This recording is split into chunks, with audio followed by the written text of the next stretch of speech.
नमस्कार विद्यार्थियों, common maths के इस वीडियो लेक्चर में आज का टॉपिक हम डिस्कस करेंगे अदर सिचुएशंस ऑफ कैलकुलेशंस, यानी गणनाओं की विभिन्न स्थितियाँ।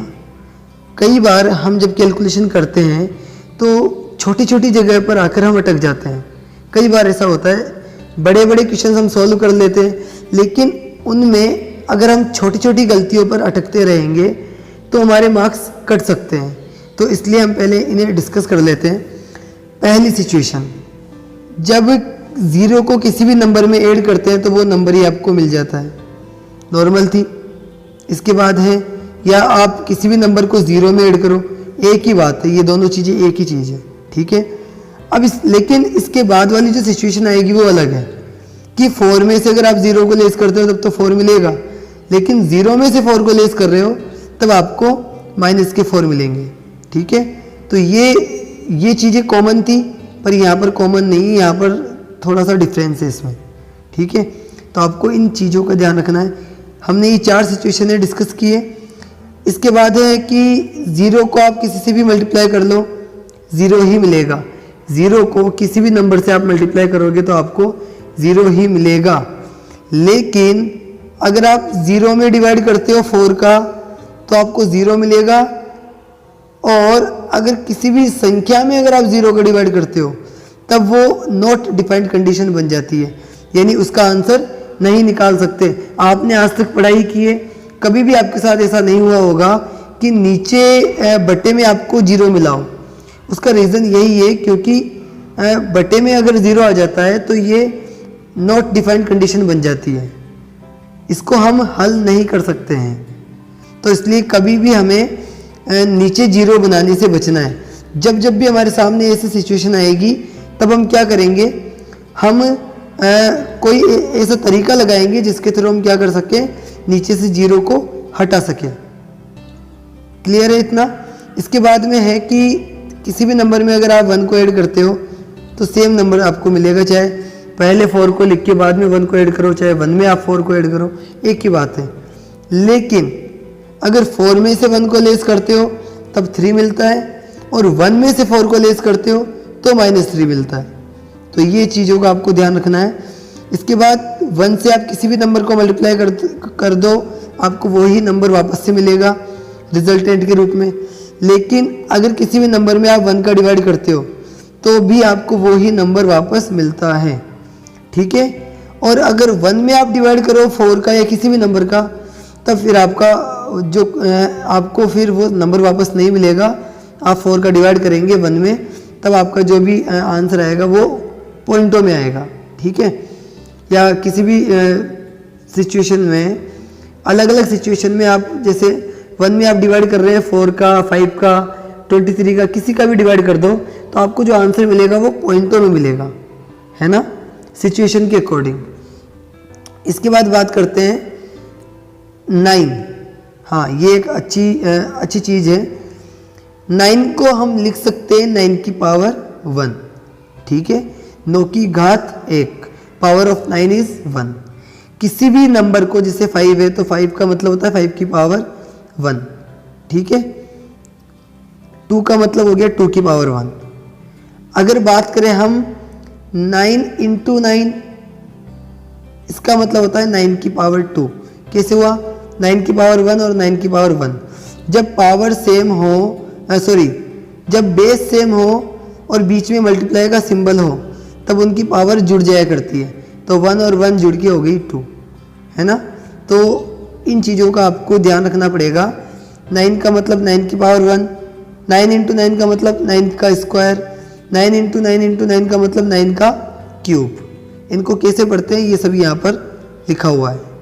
इसके बाद में हम बात करते हैं नेक्स्ट सिचुएशन कि अगर आपके सामने 2 का स्क्वायर दिया है तो 2 के स्क्वायर का मतलब, मैंने आपको कहा था 2 × 2 का मतलब होता है 2 का स्क्वायर, है ना। 2 के स्क्वायर का मतलब क्या हो गया, 2 × 2, और 2 × 2 कितना होता है, 4 होता है, ठीक है। चलो, ये तो सिंपल चीज़ थी। अब ये मैं आपको क्यों बताना चाह रहा हूँ, देखिए, हम जब यहाँ से स्क्वायर को हटाएंगे, इस जगह से जब हम स्क्वायर को हटाएंगे तो वो बराबर के उधर जाके अंडर रूट बन जाएगा। जैसे 2 का स्क्वायर बराबर 4 लिखा हुआ है, जब एक साइड से आप स्क्वायर को उठाते हैं तो वो उधर जाके अंडर रूट बन जाएगा। और अगर आप सेम इसी सिचुएशन में जैसे मान लीजिए 2 का क्यूब लिखा हुआ होता, 2 का क्यूब, 2 क्यूब कितना होता है 8, 2 इंटू 2 इंटू 2, 2 2 जा 4, 4 2 जा 8। अगर हम क्यूब को उठाते तो उधर जाके ये क्यूब रूट लग जाता, छोटा सा 3 लग जाता है, ठीक है। इसे क्यूब रूट बोलते हैं और उसे स्क्वायर रूट बोलते हैं। तो इनका आपको ध्यान रखना पड़ेगा कि जब एक साइड से स्क्वायर हटता है तो दूसरी साइड में जाकर क्यूब रूट हम उसको स्क्वायर रूट हम उसको बना देते हैं। अगर क्यूब हटता है तो वो क्यूब रूट बन जाता है। अब यहाँ पर √5 और √5 देखो, रूट की संख्याएं सेम है, आराम से जुड़ जाएगी। 2√5 हो गया, 2√5 में और 1√5 को ऐड करो, 3√5 हो गया। √5 को √3 को ऐड करने की हम कोशिश करेंगे तो इसका आंसर हमको नहीं मिलेगा, क्योंकि सेम संख्याएं आपस में कैलकुलेट होती है। जैसे √5 और √5 थे, सेम थी, कैलकुलेट हो गई, है ना। तो यहाँ पर सेम नहीं है, दोनों अलग अलग है, इसलिए कैलकुलेशन नहीं होगा, ये एज इट इज़ ऐसा ही रह जाएगा। लेकिन अगर हम बात करें मल्टीप्लाई की तो √5 और √5 मल्टीप्लाई होकर 5 बन रहे हैं। √5 को अगर आप 2√5 से मल्टीप्लाई करते हैं तो कैसे सॉल्व होगा ये? √5 और √5 तो आपस में मल्टीप्लाई होके हो गया 5, और 2 थे ही, 2 और 5 मल्टीप्लाई होके हो गया 10। ये आपका आंसर मिल गया, ठीक है। तो ये कैलकुलेशन कुछ इस तरीके से होती है।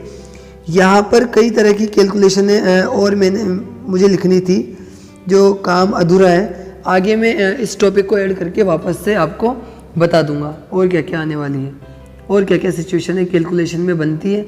इसके बाद बात करते हैं operation to solve various mathematical problems, विभिन्न गणितीय समस्याओं को हल करने की संक्रियाएं, बोर्डमास का नियम। ये आपने छोटी क्लास में पढ़ा है कि जब भी आप किसी सवाल को सॉल्व करें तो सबसे पहले ब्रैकेट को सॉल्व करें, सबसे पहले ब्रैकेट को सॉल्व करें। उसके बाद में ऑफ का मतलब होता है मल्टीप्लाई।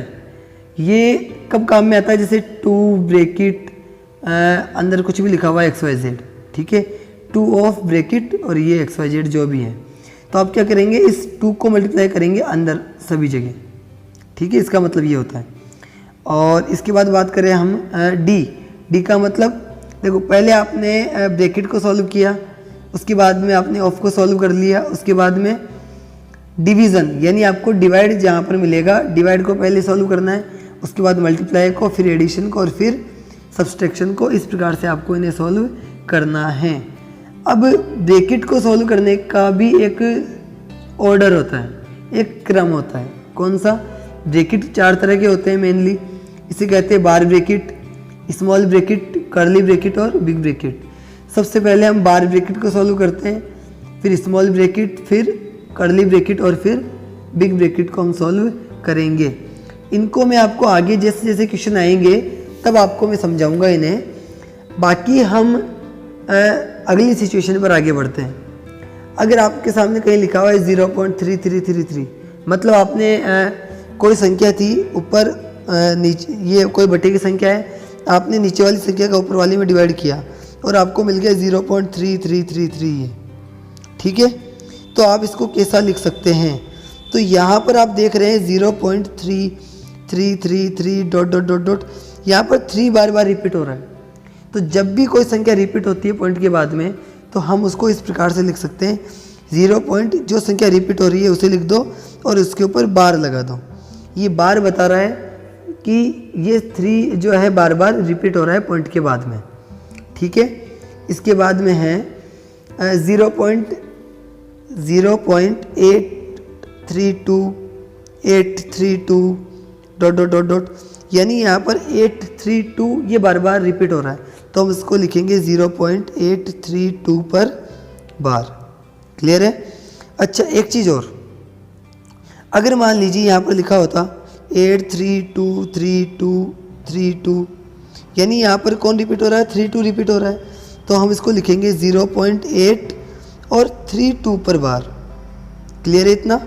हाँ, तो ये बार फॉर्म में लिखने का तरीका है पॉइंटों की संख्याओं को जो रिपीट हो रही हो। इसके बाद है 0.0121212, जो मैंने आपको अभी बताया था, सेम वैसा ही है, इसको हम लिखेंगे 0.012 पर बार, है ना। अभी भी मैंने आपको लास्ट इस वाले एग्जांपल में बताया था इसका। और इसके बाद में है 0.1222, तो इसको लिखने का तरीका क्या रहेगा, यहाँ पर 2 रिपीट हो रहे हैं तो इसको हम लिखेंगे 0.1 और 2 पर बार। तो आज की वीडियो लेक्चर में इतना ही काफ़ी है।